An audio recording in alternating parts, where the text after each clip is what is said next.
возможно игроку существовать в мире тенниса без агента? Местный бизнес — это непростая история. Вот самое крейзи то, что вы делали для игрока. Но они меня убьют, наверное, если я об этом расскажу. По юниорам на Даню никто не смотрел. Без выстраивания личных отношений не было бы ничего.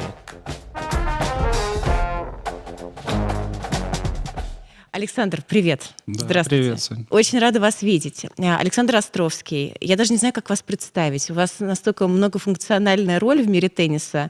Вы основатель академии со своей фамилией. Агент. Сначала это была Международная академия тенниса в Химках, так она называлась. Теперь это Академия Александра Островского. Через 1,5 года где-то мы переименовались, да. То есть вы прям живой такой бренд, надо сказать, в теннисе. Звучит страшно. Звучит нормально. Вы агент. Ваши клиенты — это как совсем молодые спортсмены, в том числе и Настя Потапова, Саша Шевченко, Рома Софиулин. Кого еще забыла? Яна Сизикова. Женя Донской. Женя Донской, работать? да. Женя Донской, сейчас уже там карьера на загате, но в целом, да, мы его последние 4-5 лет ведем. И есть топовые юниоры из России, и не только из России, которых, да, мы представляем. Сколько у вас всего клиентов? Я честно даже не считал. Точно мы не считаемся большим агентством с большим количеством клиентов. То есть я думаю, что где-то порядка 30-40. С учетом всех совсем маленьких детей, которые к нам приходят в академию в рамках программы «Авангард», которую мы создали какое-то время назад. И мы сразу с их родителями подписываем договоры о том, что мы в случае, если они дальше пойдут по теннисной стезе, мы будем их представлять в будущем. Самый юный ваш клиент сколько лет? Наверное, 11. 10-11, наверное, так.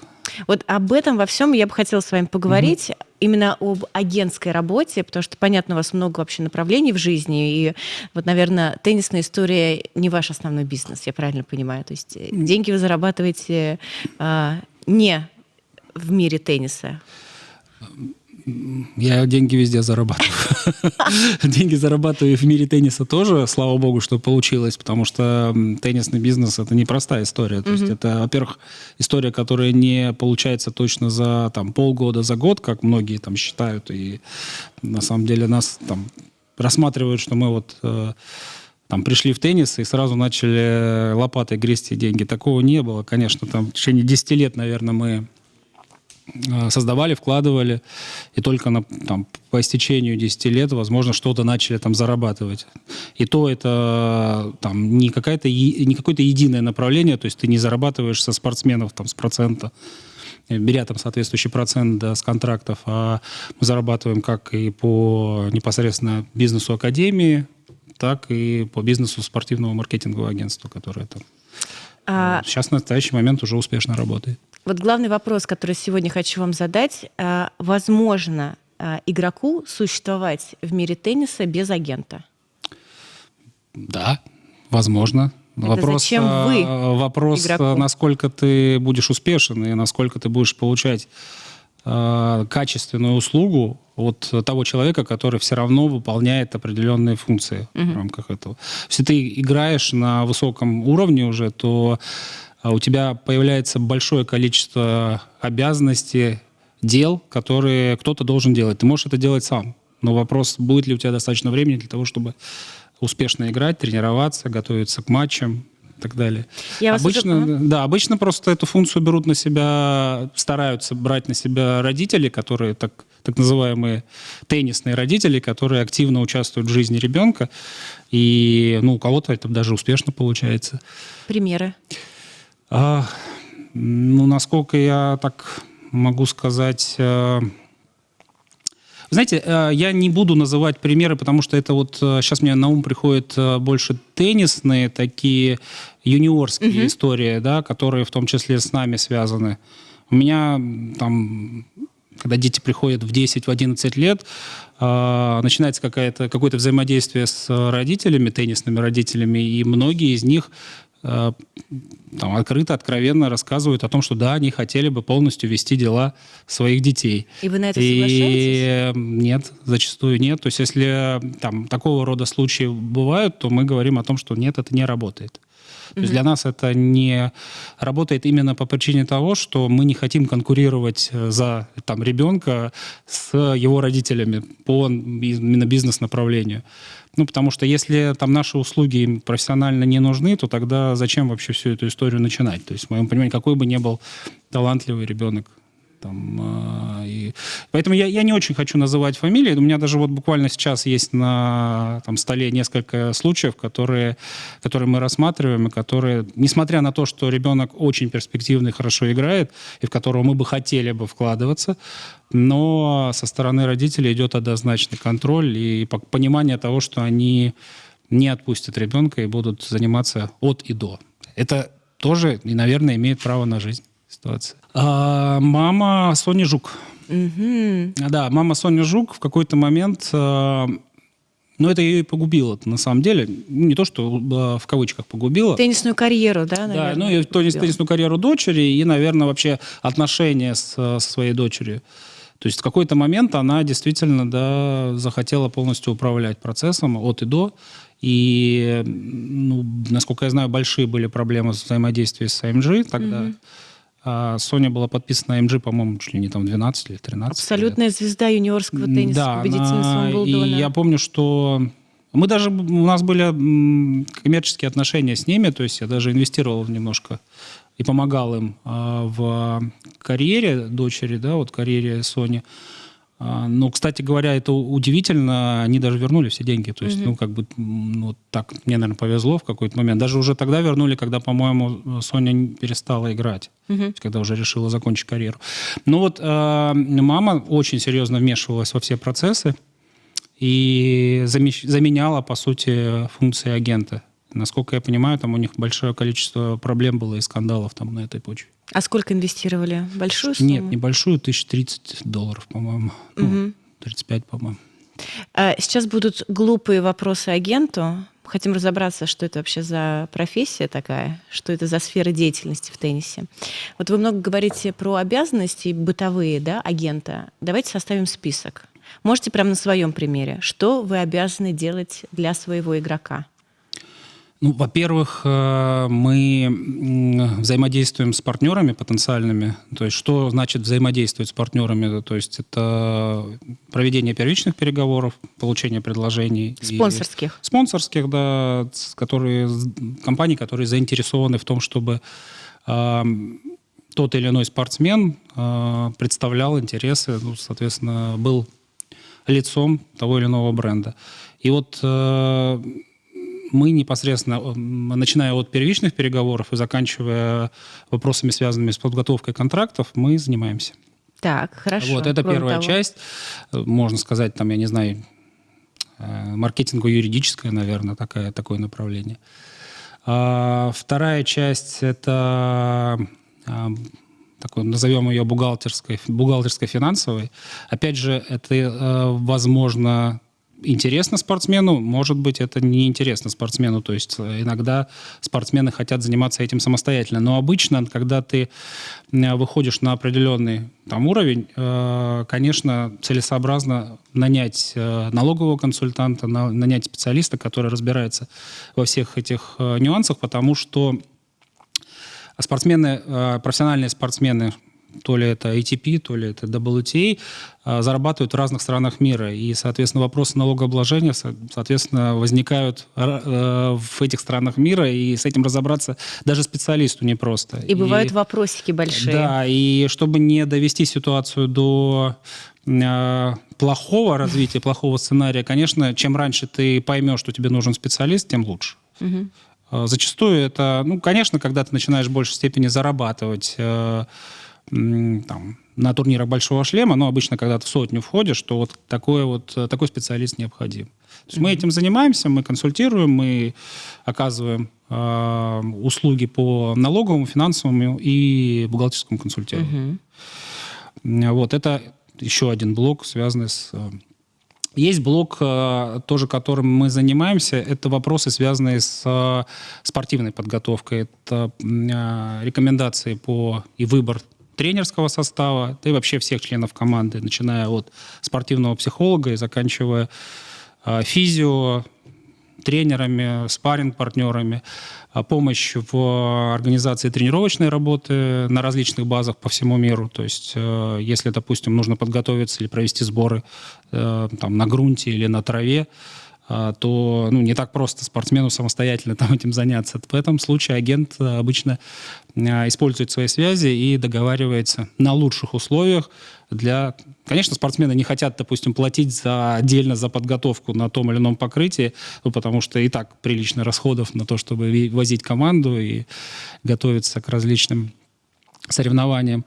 Поэтому преимущество того агента, у кого есть хорошая сеть связей, договоренностей по всему миру, где он может предложить хорошие базы на выгодных для спортсмена условиях, это тоже учитывается. А игроки, условно, пятерки, десятки, они платят во время предсезонки, допустим, в Дубае за корты? Нет. Просто это имиджевая такая история? Да.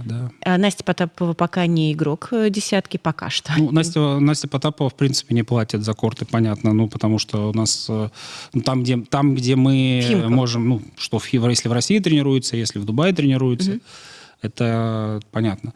Но я, на самом деле, это не секрет, я думаю, что вам там многие игроки, сотни российские расскажут. То есть мы всем российским игрокам, если есть желание потренироваться на наших кортах, мы предоставляем бесплатные условия. То есть для нас это тоже здорово, когда, допустим, профессиональный игрок тренируется на наших кортах, маленькие дети, которые тренируются рядом, для них это вау. То есть для них круто, что на тех кортах, где ты обычно работаешь, тренируется там, не знаю, Настя Павлюченкова. И Настя Павлюченкова, если найдет время там им расписаться на мячах или сфотографироваться с ними, обычно так и бывает, это же супер. То есть для нас это тоже большой плюс, и тем самым мы в определенной степени делаем промо для кортов, для академии, такой win-win. Джокович вам не звонил случайно? Нет, Джокович, слава богу, мне не звонил. Не говорил, дайте, пожалуйста, корты. Джокович, с 10 до 11. Все в порядке, да. В принципе, все игроки, большинство игроков из топ-100 у нас тренировались, и период пандемии точно мы предоставляли, когда была возможность позаниматься на наших кортах. Да и, в принципе, когда кто-то приезжает либо в Дубай, либо в Дорстон, либо в Химки. В Туле реже, конечно. Соответственно, мы, конечно, не отказываем, мы предоставляем с удовольствием. Так, ищите базу. Это третий такой пункт. Да. Условия для подготовки и либо тренировок. Еще чем занимается агент? Бытовая история. Есть какие-то бытовые, да, только хотел сказать о том, что бытовые вопросы просто непосредственно... во-первых, есть блок travel-поддержки. То есть не все это оказывают. То есть, у нас в рамках нашей структуры есть отдельный человек, который занимается именно перемещениями по миру команды, в частности, Насти Потаповой. Мы помогаем также Саше Шевченко. Иногда по запросу помогаем Роме Софиуллину, но Рома в основном этим занимается самостоятельно.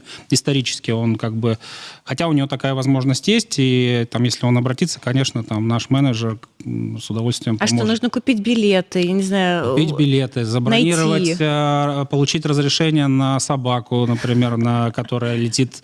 Не каждая авиакомпания разрешает это. Договориться с отелем, тоже разместить эту собаку. Получить ветеринарный сертификат на эту историю. То есть все агентство работает на собаку Насти Потаповой. Спасибо, что вы знаете, по поводу этого. Но это смешно. Это на самом деле большая проблема. Во-первых, это недешево. Так по миру возить собаку вместе со всей командой. Во-вторых, это не просто, потому что ты вынужден искать действительно какую-то логистические решения, которые позволяют это делать.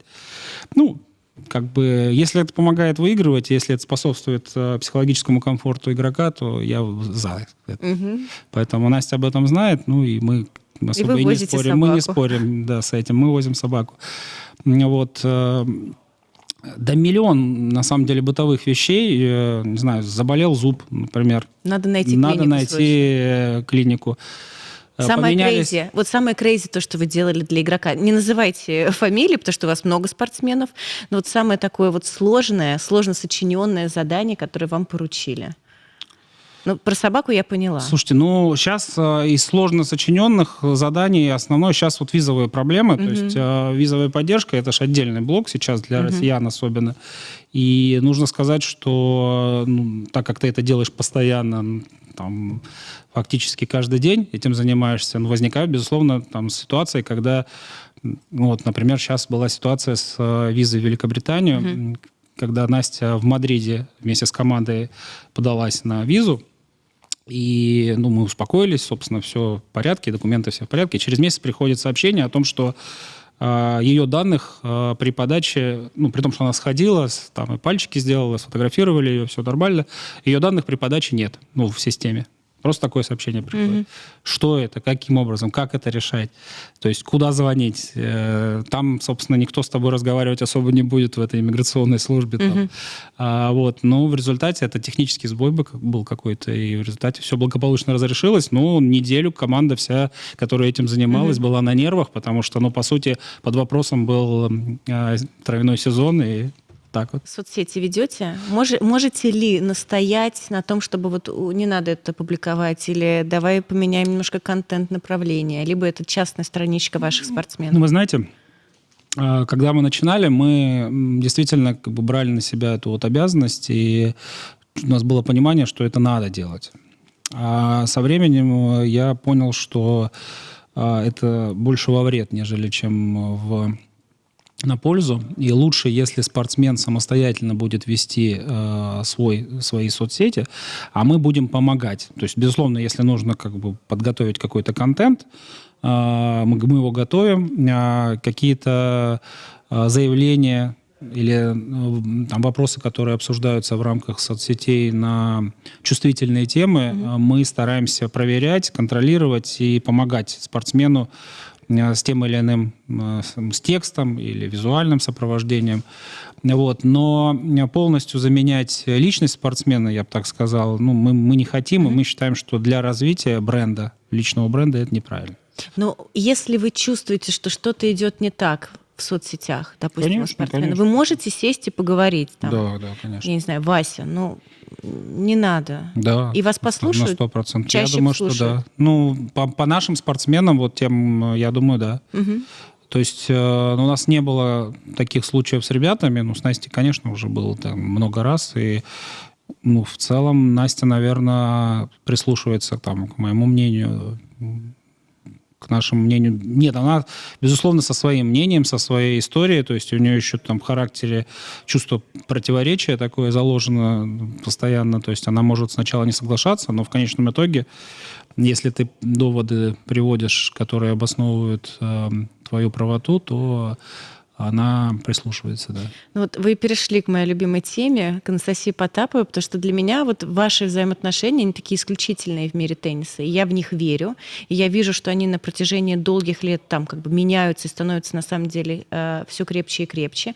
В каком возрасте вы увидели Настю? Сколько ей было лет? И почему вы из, сотни, десятков юниоров, детей, которые занимаются теннисом, выбрали именно ее? Во-первых, это я уже неоднократно об этом говорил. Это произошло, когда ей было 11 лет. И тогда, когда мы только запустили в академию, то есть мы создали... У нас не было никакого агентства, не было команды, которая этим занимается. У меня было 5-10 тренеров. Тренерский состав был тоже очень небольшим. И в тот момент, это было в 2011 году, мне кажется, что это было даже... может быть, в начале 2012 года. И Настя вместе с Ириной Дорониной, со своим тренером на тот момент, участвовала в наших соревнованиях. Я где-то и посмотрел, где-то в какой-то матч, в котором она проявила свой известный характер, где-то переломила какую-то девочку и выиграла. И мне она запомнилась. А потом Ирина Доронина пришла к нам и спросила, есть ли возможность для члена сборной России юниорской до 12 лет Насти Потаповой потренироваться у нас в академии. И я сказал, что да, мы собственно, и корты построили как раз для того, чтобы больше спортсменов у нас тренировалось. У меня не было далеко идущих планов на спортсмена Анастасию Потапову, но я сказал, конечно, такого рода спортсмены мне интересны, такого рода проект мне интересен. Ну и потихоньку это переросло в то, что Настя стала ведущим спортсменом Академии. Мы с ней, с ее родителями подписали долгосрочное соглашение, которое А на сколько предполагало... лет? На самом деле мы подписали, по-моему, первый был контракт на 5, что ли, лет, ну, с финансированием ежегодным. С 11, то есть до 16 лет. Да, возможно, но потом они переподписывались, то есть мы И там вы каждые 2 года. финансировали Я Настю? финансировал полностью всю работу команды, вплоть до, мы даже там родителей перевезли Настю в Химки, и, собственно, там арендовали квартиру сначала, потом, соответственно, там родители, мама, например, у меня вообще работала в компании, в которой я работал, бухгалтером работала. Вот, и так потихоньку это развивалось, и там у Насти были цели, то есть она к 18 годам должна была встать в 100, и на самом деле я могу сейчас это там раскрыть тайну. У нее был, в случае, если она в 100 встанет, то та квартира, которую там я купил, она переходит ей в собственность, например. И это действительно случилось, она выполнила эту задачу. И как бы, да, вот в Химках там у нее, она сейчас собственница квартиры. Крутая. Вот, то есть, и таких, ну, конечно, это какое-то некое чудо. Я вот сейчас вот немножко там, смотря назад, понимаю, что там я, как человек не теннисный, и начинал там свой проект в теннисе там фактически с нуля, и поставил на спортсмена, который юниора, 10-летнего, 11-летнего, который заиграл профессионально и у которого получилась успешная карьера, ну, это вообще чудо какое-то. Ну, то есть это как иголку в стоге сена найти. То есть это там 1 на миллион, наверное, случай. Как, не знаю, в казино выиграть там в автоматы. Вот. Однорукий бандит. Да. Но я, условно говоря, вот эта вот история для меня, конечно, это стечение обстоятельств, с одной стороны. С другой стороны, наверное, и наша вера, и страсть там в рамках этого проекта, которая привела к такому результату, который получился. Из этого вытекает 2 вопроса. Как выглядит контракт с 11-летним маленьким человеком, теннисистом? То есть вы даете деньги на сезон, да, на команду. Сколько? Какая примерно была тогда сумма? Ну, порядка $100 000. За сезон. И этого было предостаточно. И, ну, соответственно, этого даже, в принципе, можно, наверное, поменьше. Мы просто не экономили. Мы создавали все условия для того, чтобы Настя развивалась. Мы заключили договор с личным тренером, с Ириной, да, мы там нанимали спарринга, с ней путешествовала. На тот момент, там, в 13-14 лет, постоянно 2 тренера. Спарринг, тогда мы работали с Никитой Зиминым. Угу. Вот, и... С мужем Лины Краснородской. Да. И также мы наняли в какой-то момент фитнес-тренера. Это была очень профессиональная команда для да, юниора. Ну, то есть для юниора, как даже топовые юниоры, немногие себе могли позволить такую историю. В целом, как бы, если подходить к этому, может быть, это в какой-то степени было излишнее, мы где-то перетратили, но я так смотрел на эту ситуацию, я считал, что если создать вот все условия для того, чтобы там профессионально обеспечить процесс, а плюс еще вкупе помноженное на желание и характер спортсмена, то это может вылиться в то, что, ну, в принципе, мы же, наверное, были правы. То есть Настя рано дала результат, то есть она действительно там в 2016 году выиграла юниорский Уимблдон. А дальше достаточно быстро она перешла в профессионалы и стала показывать хорошие результаты. Был финал WTA. Да, финал WTA, который, ну, мы, правда, его сами организовывали, но в целом... Турнир, не финал.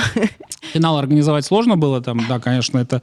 ну, я не мог не порадоваться этой ситуации. Она выиграла в паре с Звонаревой этот турнир, и в финале Данилович Ольге проиграла в сумасшедшем 300-м матче, и на самом деле, то, что 2 спортсменки 17-летние на тот момент играли в финал вот первого турнира WTA, который команда моя организовывала, ну, это вообще тоже как очень круто, и я об этом мечтать даже не мог. Ну, и я к тому, что, по сути, Настя начала давать результат достаточно рано, и частично мы могли из поступлений, которые готовы были платить спонсоры, перекрыть те затраты, которые были на команду на тот момент. Но мы подписали один из крупнейших там на тот момент с юниором контрактов с Nike. Какая сумма была? Я не буду сейчас называть сумму, потому что это конфиденциальные условия, но могу сказать, что, конечно, это был не уровень там Сирена Вильямс или там Винус Уильямс, и даже не Американо, который, ну, там, Аманда Анисимова в разы больше контракт имела, потому что американское гражданство. А у Насти был очень хороший контракт для россиянки, и на тот момент мы были более чем довольны. Контракт был 6-летний. И с бонусами наверняка. Да, с бонусами хорошими. И мы его уже там дважды продлевали. И самое удивительное, что мы его продлили даже вот в прошлом году, в конце прошлого года, когда многим, знаете, отказывали. Знаю очень хорошо. Да, я думаю, что мы, наверное, может быть, из россиян единственные, кто вообще получил контракт от Nike или Adidas. И не просто экипировочный, а да, денежный. Финансово, конечно. Финансовый. Да, Настя, наверное, единственная, кто получила продление, возможность продления в тех условиях, в которых мы сейчас находимся. И это благодаря тому, что, ну, во-первых, ее Nike вся команда очень любит, во-вторых, ее подписали там еще 12-летней девочкой там очень-очень давно. Вот, и плюс, ну, наверное, ее харизма, ее как бы отношение к делу, даже несмотря на то, что она может быть там не игрок десятки на сегодняшний момент, но она интересна публике, она интересна спонсорам, она интересна, ну, в частности, Nike заинтересован в том, чтобы, несмотря на российское гражданство, иметь такого игрока в себе. А какие обязательства были у 11-летнего человека перед вами?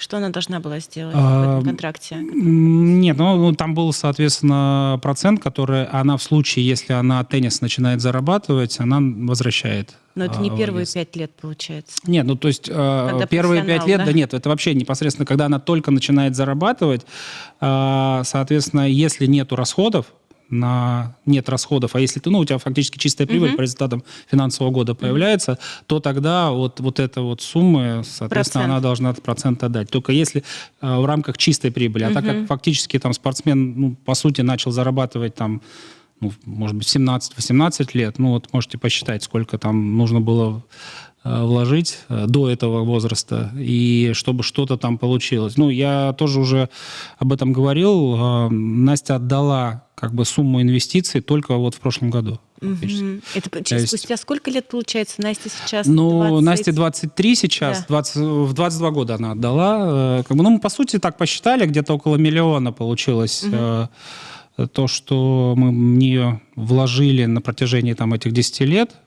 А это по контракту она была обязана вам вернуть? Или просто ну, по непосредственно, нет, это по контракту, да, то есть есть обязательство, которое изначально было на родителях, а, соответственно, когда спортсмен становится дееспособным, мы переподписывали контракт. В каком возрасте, получается? Ну, после 18 лет. После 18. 18, да, в 19, по-моему. Ну, то есть мы в данном случае как бы действовали там последовательно, то есть изначально, когда спортсмен не может принимать на себя обязательства, принимает обязательность за спортсмена родители, и они обязуются в том, что деньги, которые, собственно говоря, инвестируют в дальнейшем случае, если он будет играть и зарабатывать от тенниса, то какой-то процент агентству, ну, и инвестору, соответственно, полагается. Но опять же, это случай, еще раз повторюсь, то есть разные схемы бывают, да, но это в нашем случае, если только она зарабатывала бы от тенниса. Если, допустим, что-то не случилось, и если бы не получилось построить свою теннисную карьеру, то это риск инвестора, и мы бы ничего не получили.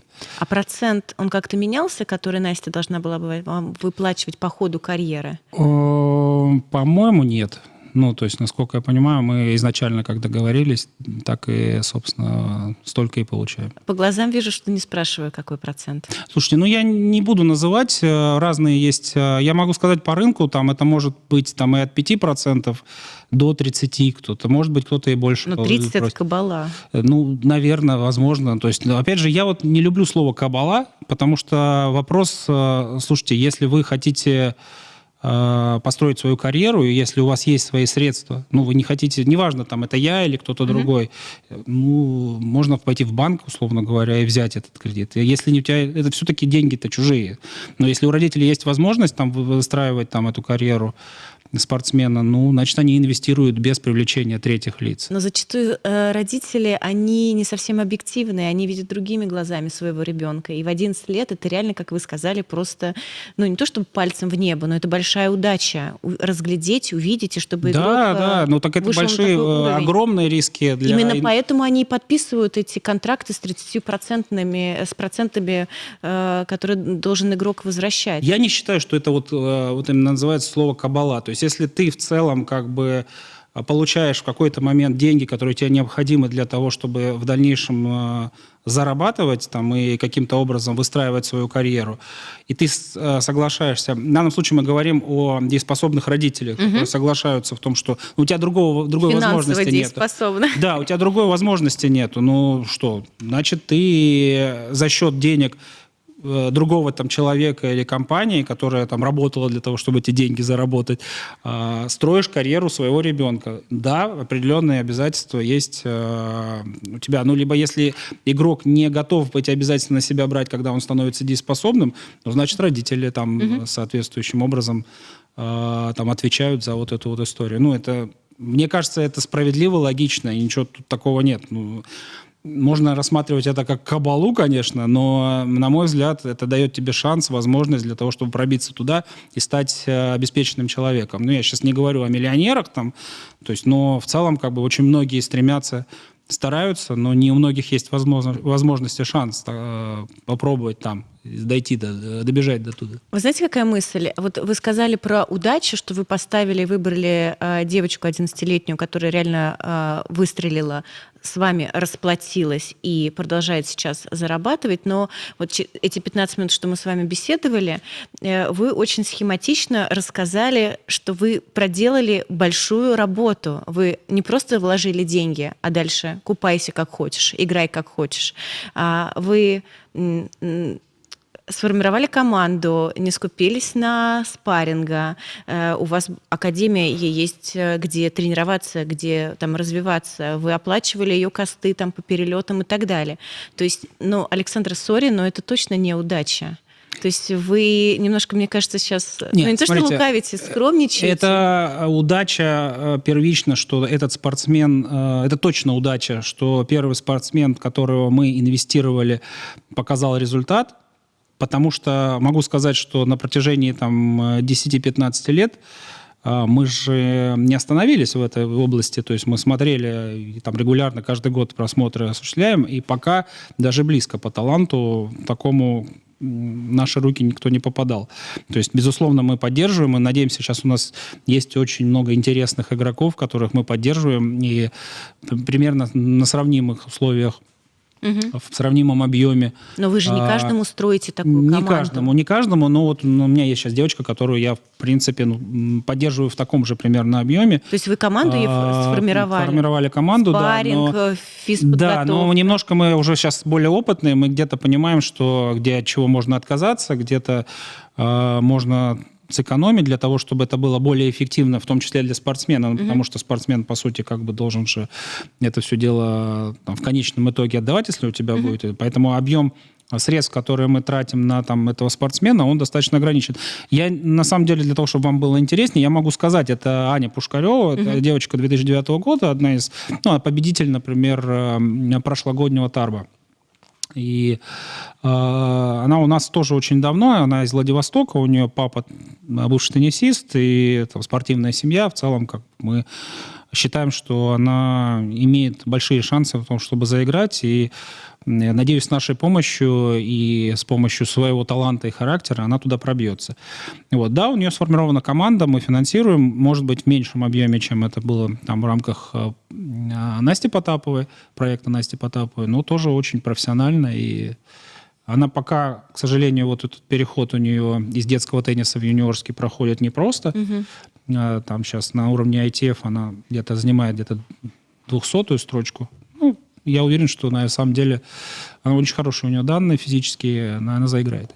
Как, имея все-таки личные отношения с игроком, когда вы, сори, вы практически родственники, вы там знакомы, близко общаетесь с родителями Насти, с Настей, были на ее свадьбе, практически к алтарю ее отводили. Как разделять? То есть она все равно, да, ваш там близкий человек, я не знаю, ребенок, которого вы вели много-много лет, больше 10. Не надо разделять. А с другой стороны, она ваш клиент.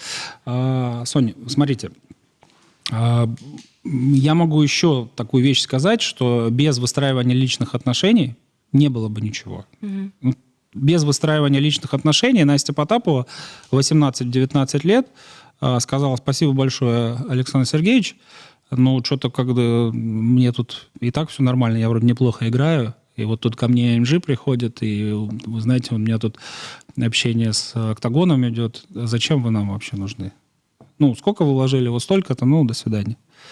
То есть, возможно, и такая ситуация. Но она же обязана была вам вернуть эти деньги. Да, но очень много случаев, когда, несмотря на какие-то юридические документы, подписанные документы и обязательства, спортсмены и их родители, представители, новые представители, которые способствуют выстраиванию такого рода позиции, занимают, может быть, неправовую позицию, или там, на самом деле, нечестную по отношению к первоначальному инвестору. И в этом смысле я считаю, что без выстраивания личных отношений и без организации того формата взаимодействия, которое мы в свое время сделали, невозможно. Не было бы успеха, не было бы отношений. У меня проблема, если у меня есть взаимоотношения личные с игроком, не знаю, с человеком, вот эта финансовая история, я не могу. То есть я не могу выполнять услуги, Сонь, и, отвечая с одной стороны, на стоимость, просить деньги за это. С одной стороны, у вас должен быть, если на пальцах, яйцах, извините за выражение, нормально, бумага. Да. И с другой стороны, есть личные отношения, которые ты не можешь положить на бумагу. Ты делаешь их от души, ты делаешь честно, по понятиям, на протяжении долгого времени. То есть ты бескорыстно помогаешь спортсмену, семье, я не знаю, готов ответить в 2-3 часа ночи на звонок, когда спортсмену плохо, тяжело, готов приехать по любому зову, несмотря на то, что у тебя есть там своя семья или там свои какие-то бизнес-проекты, отношения. Но это тоже не гарантия. То есть бывает такое, что, в принципе, спортсмены профессиональные забывают и не ценят это. Это бывает. Мне, наверное, повезло. Я говорю об удаче, что я нашел такого спортсмена и такого в рамках своего первого проекта человека, который все эти вещи, о которых мы сейчас говорим, оценил. И, наверное, мы до сих пор, то, что мы на коне, то, что мы вместе и до сих пор на протяжении уже 12 лет идем, бок о бок, наверное, это это и есть удача. То отвечая на ваш как раз вопрос. Настя Потапова от вас не уйдет? Может уйти, а я не знаю. Я не прогнозист. Вы не думали об этом? Наверное, я совру, если скажу, что не думал, но я, честно говоря, думаю, что этого, наверное, сейчас уже не произойдет. То есть, возможно, что это могло случиться раньше. Сейчас мне кажется, что наши отношения переросли уже немножко в другое качество, и слушайте, люди близкие расходятся, женятся, мирятся, ругаются, потом 10 лет не разговаривают. Все возможно. Мне кажется, что как-то бояться или додумывать чего-то просто априори бессмысленно. То есть, на мой взгляд, мы выстроили какую-то систему, базу, платформу, на которой все это работает. И будет странно, если Настя изберет какой-то другой путь. Но, с другой стороны, я думаю, что это все-таки в конечном итоге будет ее решение. И она отвечает за свои слова. Сейчас она уже взрослая, совершеннолетняя девушка, которая принимает взвешенные, разумные решения и отвечает за свою жизнь, карьеру. Если она уйдет, она вам должна будет что-то? Юридически, да. Те контракты, которые вы заключали, то есть, насколько я понимаю... Мы уже перезаключали уже, она заключала уже контракты в сознательном, дееспособном возрасте, и да, конечно, должна. Такие про финансы сейчас хочу поспрашивать, вообще, в принципе, в агентской работе. Вы, агент, заключаете контракт, я не знаю, с Nike, с кем угодно, с Уилсоном. Угу. Если игрок, имея действующий контракт, уходит в другое агентство, все равно процент получаете вы, как человек, заключивший. Это зависит от условий, которые ты прописал в контракте изначальном со спортсменом, агентском соглашении. Обычно стандартным условием является то, что независимо от того, есть у тебя действующее соглашение со спортсменом или нет, положение, пункт касательно контрактов, которые заключены в период действия изначального соглашения, остается... Ты фактически по этому соглашению ты должен по всем контрактам, которые заключены в период действия соглашения, отчислять проценты изначальному агенту. Угу. То есть обычно вот это вот является стандартным условием в работе агентов и базовые условия. Но потенциально ты можешь при заключении соглашения с тем или иным агентом пронегошировать этот момент и постараться его убрать, если у тебя есть такая заинтересованность. То есть вы пока работаете, окей, процент агент получает. Когда вы завершаете и вы переходите в другую компанию, игрок переходит в другую компанию? Это зависит от того, что у тебя было прописано в изначальном соглашении. Но обычно такого рода условия, о котором вы сейчас говорите, оно прописывается и действует. Это считается стандартным. У вас стандартные контракты? Да, у меня есть такая история. Да, у нас есть контракт. Расскажите про гарантию. Это определенная, я нашим зрителям расскажу в двух словах, это определенная сумма, которую игрок получает от турнира за гарантию его приезда на этот самый турнир. И чаще всего эти переговоры ведут агенты и получают с этой гарантии какой-то процент. Вы, как человек, который организовывал турнир, знаете, как платить эту самую гарантию. Да. И как человек, который наверняка, будучи агентом, эту гарантию пытался получить для своего игрока, как это работает? Это просто переписка директора турнира и агента через имейл? Да, ну, это обычные переговоры, то есть если обычно это происходит следующим образом, то есть директор турнира или люди, которые занимаются приглашением игроков, которые заинтересованы в том, чтобы тот или иной игрок участвовал в турнире. Обычно это речь идет о каких-то низкорейтинговых турнирах, там WTA 250, например, или как было International, как раньше они назывались. Они заинтересованы в том, чтобы там игрок десятки, к примеру, приехал на такого рода турнир. Просто так он вряд ли выберет такого уровня турнир в силу того, что там не так много очков дается, не такие большие призовые базово. Вот, и да, обычно на агента или на непосредственно самого игрока выходит директор турнира и договаривается по участию этого игрока в предстоящем соревновании. Каких-то фиксированных расценок там точно нет. То есть это полностью отдается на откуп финансовым возможностям того или иного турнира, спонсора этого турнира и договоренности с этим игроком. Но максимальная, условно, какая может быть сумма? Если это, наверняка, там, условно, азиатские турниры. Ну, вы знаете, максимально я слышал о том, что Надаль и Джокович за 2 миллиона евро приезжали. Вот, на турниры. А рабочие цифры это какие? От 20 Обычно тысяч? От 20 тысяч до 100 тысяч долларов, на самом деле. В последнее время я могу сказать, что вот эта практика, она сходит на нет потихоньку, потому что официальные призовые турниров растут, и в целом у турниров WTA, вот, например, уровня 250, наверное, стало меньше возможностей платить вот эти подъемные, так называемые, после ковида, гарантии. Да, это произошло? Да, я, честно говоря, даже вот в последнее время-то особо и случаев выплаты гарантий не слышал. То есть я с этим особо не сталкивался. Там, по Насте вы договаривались как-то? Ну, у меня было пару раз, да, было, но небольшие совершенно суммы, там 10-20 тысяч. Мы в рамках организации турнира вот в 2018-2019 году платили гарантии некоторым игрокам. Я сейчас не смогу там назвать фамилии, потому что есть положение, соглашение о конфиденциальности, но из того, что могу назвать, вот, например, мы хотели пригласить еще в 2018 году Ирину Свитолину, и были переговоры по поводу, в том числе, выплаты гарантий, но они по объективным обстоятельствам тогда не завершились ничем, и они отказались, она не приехала на турнир. В 2018 году в Москву, хотя такие переговоры были. Но часто же бывает, что игрок приезжает на гарантии, отбывает вот этот номер, делает спонсорские какие-то истории, и все во втором круге, потому что первый по баю вылетает. И турнир так... К сожалению, да. До свидания, 50 тысяч евро. Я думаю, что вот на питерском турнире очень много было таких случаев. Вы помните, наверное, Маша Шарапова приезжала там в никакущем состоянии, в результате там в первом круге, по-моему, вылетела. Это с одной стороны. С другой стороны, то внимание, которое было приковано к Маше в период нахождения ее в Питере, Я думаю, что Сторица купила все затраты организаторов. Но она отработала ее... все обязательства. Конечно, я об свои. этом и говорю. То есть здесь вопрос, да, по спортивной составляющей, наверное, были проблемы, сложности. Ну и плюс время проведения турнира питерского такое очень сложное, там, после Австралии. И со спортивной точки зрения все непросто, как бы для спортсменов, но с точки зрения медийности ее... Я думаю, что вы, кстати говоря, тогда участвовали, да, и во всех процессах, и интервью у нее брали. И... Да.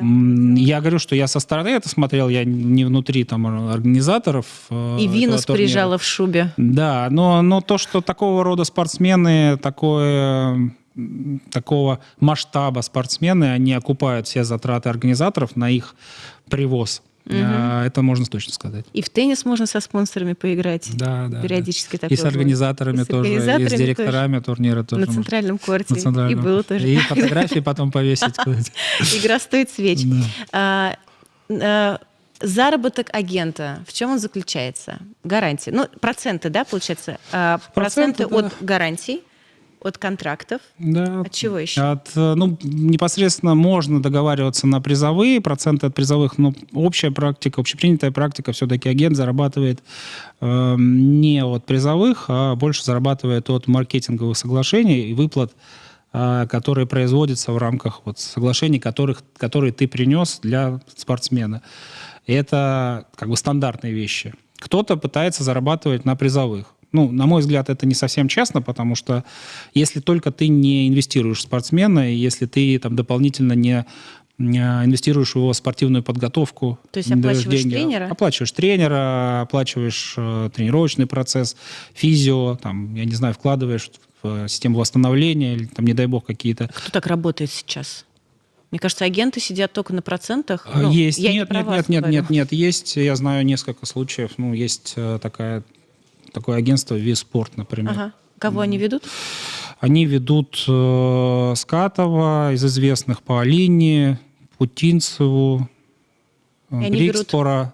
Проценты не пытаются брать. Я не знаю, там на самом деле, насколько там это распространено у них по всем спортсменам, но несколько случаев я знаю, что... И, во всяком случае, те предложения, которые они направляют спортсменам, с которыми мы также общались, были такие, что они хотели, да, брать процент. Кстати, с Рахимова тоже Камила, по-моему, с ними же работает.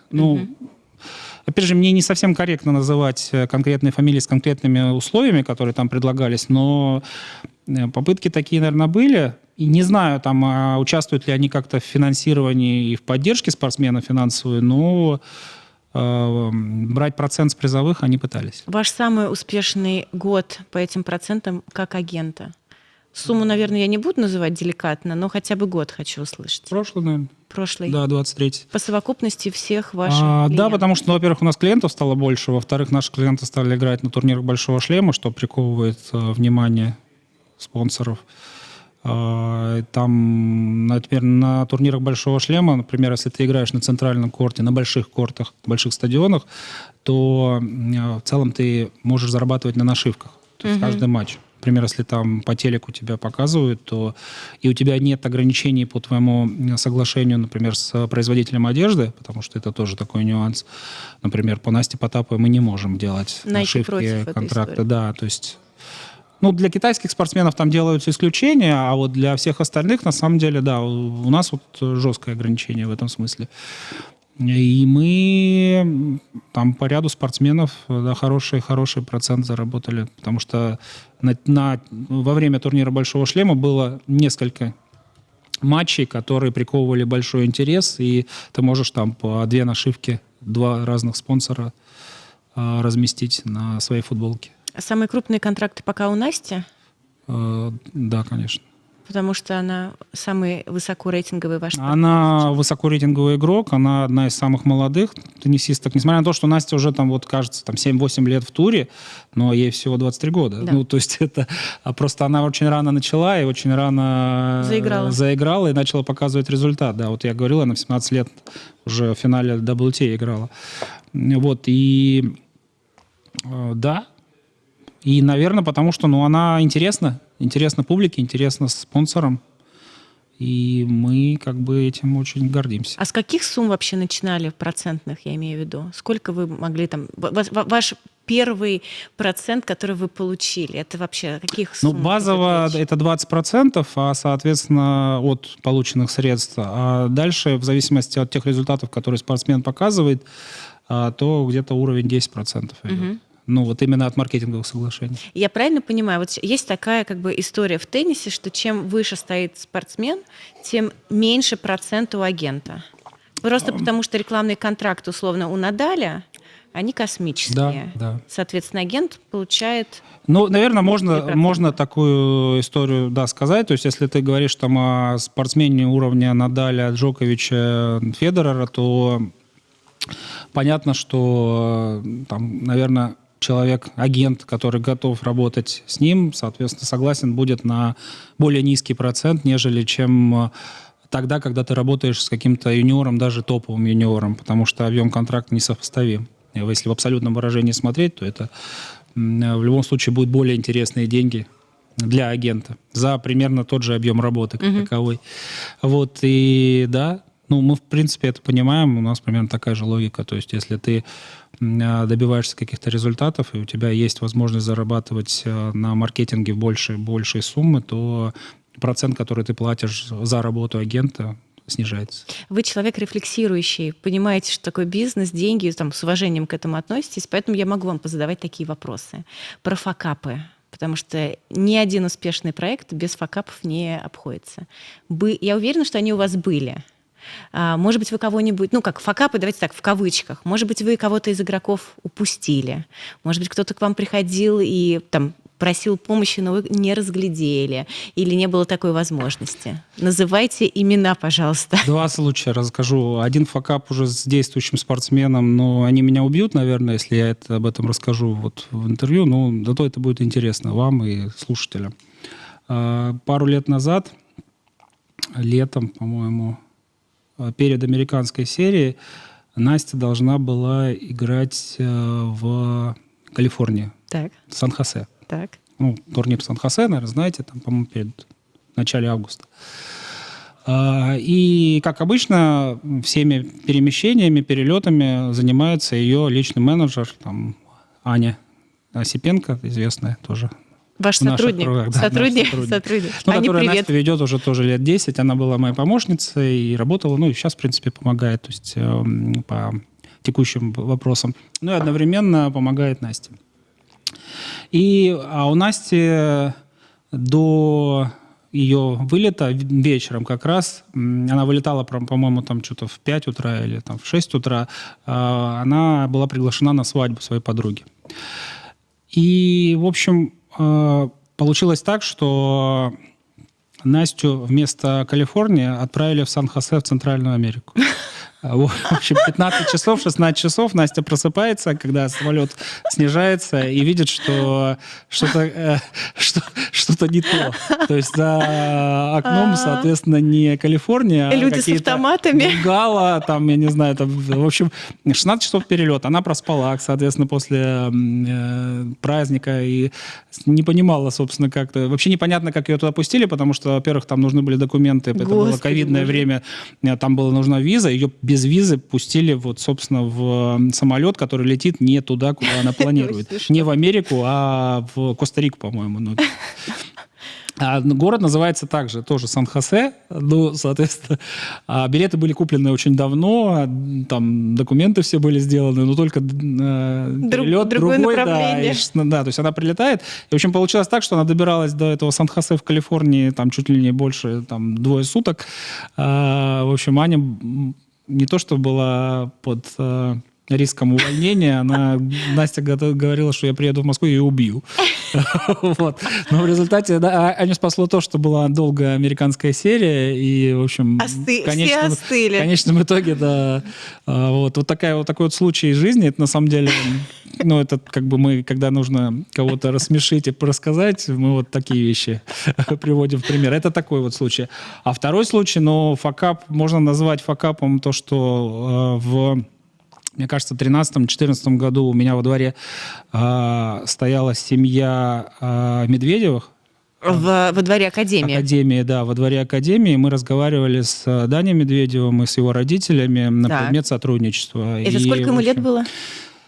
Ну, мне кажется, что это был там 13 или 14 год, но ему было где-то, наверное, 16. То есть, вот.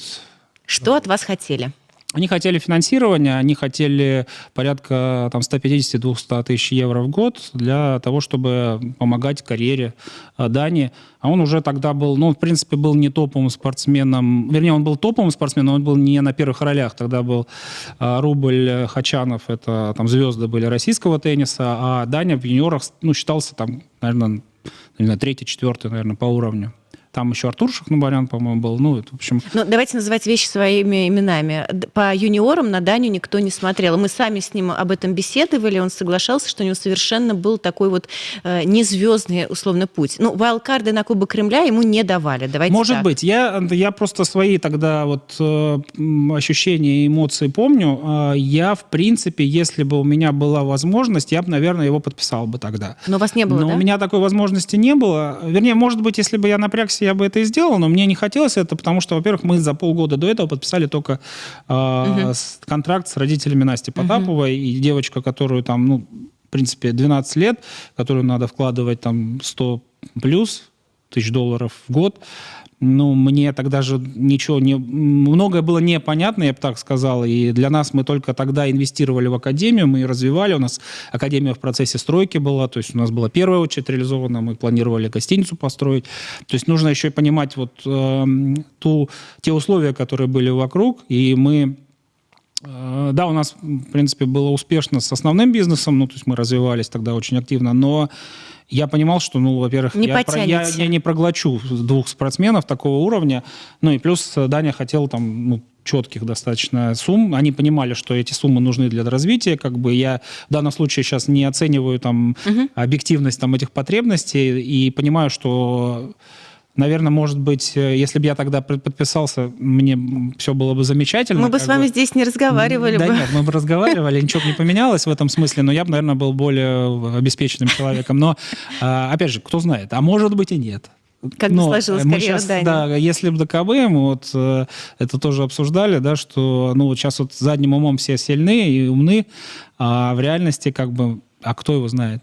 А может быть, со мной и с моими там условиями не получилось бы у Дани, если бы он не поехал во Францию, не встретил там Жиля и не развивался в этом направлении, да, если бы он остался в Москве и пошел бы там в ГИМО, учился там, я не знаю, встретил бы девушку и остался бы, я не знаю, там, получил бы диплом и как бы пошел бы по этой стезе. Может быть и так.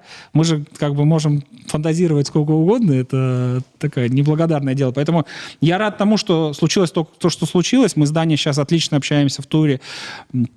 Я не знаю, помнит он об этом или не помнит, ну, можно как-то при случае спросить. Обязательно это сделаю. Да, но, по сути, как бы мы отлично там... общаемся, и я рад, что у него все сложилось, что у него такая замечательная карьера. А все дела Дани папа, да, получается, в таком возрасте вел. И вы должны были, предложение было именно по инвестиции, да, либо да, чтобы вы менеджерировали тоже? Нет, ну я думаю, что если бы мы вложили те деньги, о которых они просили, тогда мы бы, конечно, поставили условия о том, что и управляем делами его мы. Как бы. Но на тот момент до этого не дошло, то есть мы, по сути, как бы встретились, пообщались, я сказал, что я подумаю, и я подумал, я честно ответил, что нет. Долго думали? Я сейчас не помню, честно, не буду врать, но, наверное, нет, недолго. Вот. И после этого они уехали во Францию, и у него все сложилось. Да, я рад, что так получилось. А вы видели его тогда на корте, то есть в деле? Да, конечно, да, я смотрел. Вы смотрели? Я смотрел, и, ну, безусловно, записи я смотрел, и, по-моему, на там, турнирах российского теннисного тура, Кубки РТТ я его видел. То есть, ну, не на международных, а вот на российских турнирах внутренних мы его рассматривали, да. Так, ну спасибо, что поделились, потому что, мне кажется, некоторым, особенно агентам, людям в этой сфере достаточно сложно про свои условные, ну, факапы рассказывать. А я, наверное, просто не рассматриваю это факапом. Ну, то есть для меня я это... в кавычках. Да, ну, то есть это как такая, наверное, кто-то скажет, что это упущенная возможность. Вот Островский там... Ничего не понимает. Да, ничего не понимает. А для меня это в тот момент были совершенно другие условия. И Сейчас я могу сказать, что я просто рад, что так сложилось. То есть, на самом деле, я не рассматриваю это как упущенную возможность. Я говорю, что могло все сложиться по-другому. Останься он в России, и... то есть это... Просто общаясь с агентами, я привыкла к тому, что они пытаются себя подороже продать. То есть мало кто рассказывает о том, что у них не получилось. Наоборот, все приводят в пример дил, который они закрыли, и как здорово у них все это вышло. Приятнее разговаривать об успехах. Но это немножко не по-человечески, и сразу возникают у думающего человека вопросики. Ну, невозможно же жить идеальной жизнью и работать тоже идеально, да, и чтобы это все было. Успешный успех. Это невозможно. Давайте так. 3 лучших агента прямо сейчас. Я все равно, я такой старой школы, наверное, человек. Я считаю, что лучшим агентом является Макс Айзенбах. У меня прям следующий вопрос. Да, я просто считаю, что он сейчас просто немножко уже ему надоело все. То есть он как бы не то, что на пенсии, но... Руководитель. Да, он больше там административную функцию выполняет, ну, как бы в удовольствие ездит по может турнирам. себе позволить. Мария Шарапова, Лина, Мэдисон Кис, Радукану из последних, да? Да, Радукану, но Анисимова тоже. То есть, в принципе, про Аманду там это отдельная история. То есть, может, как бы нельзя сказать, что это там его успех какой-то, но одновременно, если говорить о коммерчески, то Аманда, насколько я знаю, подписала один из крупнейших контрактов с Nike. При его участии, понятно. И, если говорить чисто об агентской истории, а не о спортивной истории, то там все хорошо. А в чем его фишка? Человек пробился из низов. Коммуникабельность, контакты. Но он тоже увидел Шарапову, как и вы, в юном возрасте. Да, но фишка здесь какого-то одного рецепта успеха, наверное, нет. То есть это коммуникабельность, которая приводит к разветвленной сети контактов, которые в конечном итоге дают результат. И ты не можешь отказать, потому что когда у тебя есть контракт с Марией Шараповой и контакт с Порше, ты приводишь еще одного игрока. Это магия такого. То есть ты, по сути, да, под эту магию попадаешь и под влияние определенное, и в конечном итоге. Но надо сказать, что сама система AMG и та схема, которая работает, например, по всему миру, она действительно дает результат. Почему некоторые игроки плюются? Нет индивидуального подхода. Просто она дает результаты в большей степени, если ты спортивно успешен. То есть если ты на первых ролях, то дальше тебе тот индивидуальный подход искомый, который всем интересен, он, конечно, обеспечивается. Но если ты где-то во втором эшелоне, если у тебя что-то не получается, то AMG как коммерческая организация, которая тоже считает деньги, она перераспределяет ресурсы на других. Но AMG не вкладывают спортсменов? Либо иногда вкладывают, бывает такое. Серьезно? Да, то есть, как вы, они могут инвестировать в юных спортсменов? Да. С какого возраста? Либо они договариваются с клубами, академиями, по возможности тренировки на каких-то льготных условиях и, соответственно, каким-то образом перераспределяют ресурсы в эту сторону. Бывает такое. Помимо Макса, кто еще? Не буду никого называть. У меня сейчас есть в голове несколько кандидатур, но это они в большей степени у них есть как положительные качества, так и отрицательные качества. И я не считаю, что они какие-то выдающиеся таланты и люди, которые действительно заслуживают того, чтобы назвать их. Назову 2, которые, знаете, по какой причине в большей степени? Потому что на протяжении нашей работы мы в большей степени с ними пересекаемся по каким-то вопросам, и, наверное, они в какой-то степени более успешны, чем мы, потому что, мне кажется, что мы все-таки не так сфокусированы на этом виде деятельности. То есть для нас, для нас получится здорово, не получится, в целом, ничего, наверное, не поменяется. То есть мы будем дальше продолжать развиваться и про нормально функционировать. Да, про агентство. Потому что вы правильно начали разговор наш с того, что, наверное, это для меня не основной вид деятельности, но одновременно я, конечно, хочу быть успешным в нем. Так вот, на протяжении нашей работы в рамках спортивного маркетинга, мы работаем с 2015 года, примерно, где-то такой в структурированной стандартной форме уже. Мы в большей степени пересекались с двумя агентствами. Вот это Виспорт, это Нина Виннистрём такая есть, тоже девушка-блондинка, которая работала очень долгое время в «Октагоне», потом ушла, создала свое агентство вместе с рядом инвесторов с штаб-квартирой в Швеции и с работой по всему миру. У них есть большое количество успехов, и она, в принципе, достаточно профессионально делает свою работу и по многим направлениям. И есть еще такой достаточно одиозный персонаж Стефан Гуров. Ничего себе, называете его? Я лично не могу сказать, что мне он нравится как специалист, но профессионально я могу сказать, что он делает очень хорошую работу. Особенно и все знают его фамилию. Да. Сразу все понимают, он, кто особенно по рынку Восточной Европы, очень серьезно работал и работает, и дает результаты, хорошие результаты для своих клиентов. То есть и я сейчас не говорю о каких-то личных качествах человека, то есть вы же нас попросили назвать именно профессионалов в рамках этого рынка, и я не говорю, что это решение для кого-то, то есть это тоже так, еще тут надо 10 раз подумать, но для своих основных клиентов он делает хорошую работу. Это Элина Светулина, это Даяна Естремская. Элина, по-моему, ушла сейчас к Джону Моррису. Возможно, да, но вот в период, когда Элина была на пике, еще до декрета, до замужества, она, соответственно, была с Гуровым. И сейчас вот, по-моему, Ванесян Элина, собственно, у него. То есть, сейчас вот Элина, я не знаю, выиграла, не выиграла, сейчас вот как раз идет матч. Да. Но, соответственно, он активно в этом направлении работает. Мне кажется, нехороший контракт с Адидасом сделали. Не знаю, заслуга ли его в этом направлении. Может быть, у нее раньше были какие-то контакты. Но вот я назвал, наверное, тех, кто очень активно работает по этому направлению.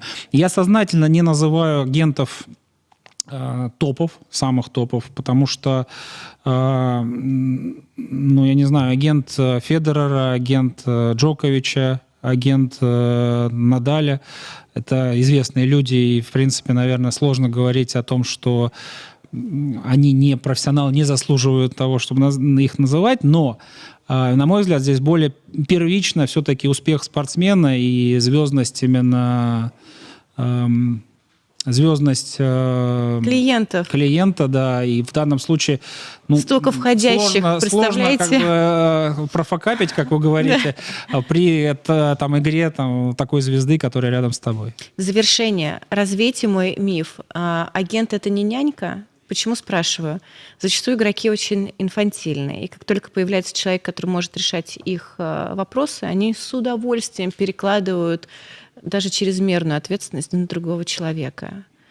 Многие рассматривают агента как няньку.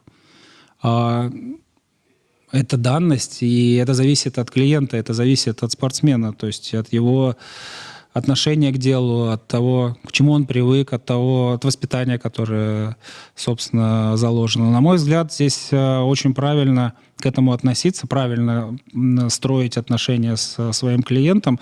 Заранее, если ты не готов выполнять функции няньки и считаешь, что это неправильный вектор развития твоих отношений с клиентом, сразу расставить все точки над «и». То есть ты должен объяснить это человеку. Вы не нянька? Я думаю, я не нянька.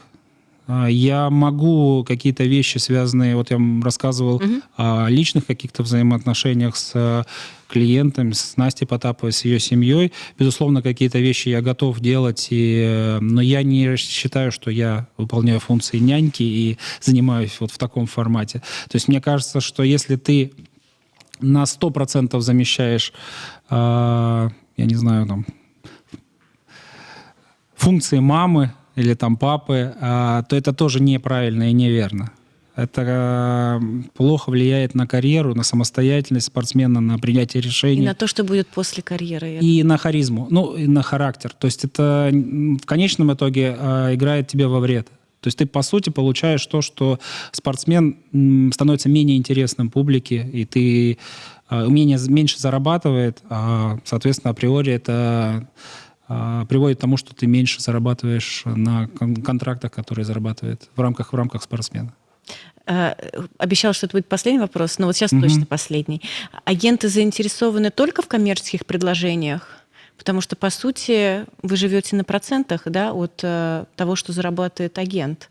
И получается, что тут можно легко пыль в глаза пустить.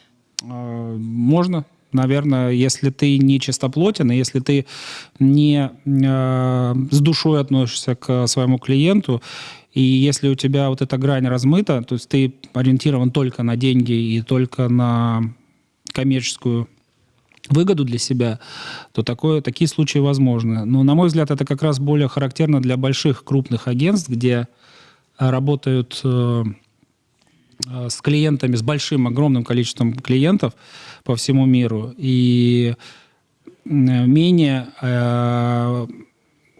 ориентировано, менее распространено в рамках бутиковых агентств, к которым мы, наверное, относимся. И в этом смысле я счастлив, что, наверное, у нас такого нет, и я надеюсь, и не будет. Но поэтому пока вы я его сидите на этом месте, Александр. пока я возглавляю наше агентство, и пока я этим занимаюсь. Во всяком случае, я бы точно этого не хотел, мне это неинтересно, и я не считаю, что это правильно. И честно по отношению к спортсмену, я бы так сказал. А вот эта вот честность, она и является той основой, которая приводит, на мой взгляд, к успеху. Александр, спасибо большое. Я вам желаю удачи, ну и, соответственно, вашим клиентам, вашим спортсменам тоже. Спасибо вам, и вам тоже успехов. Спасибо. Спасибо.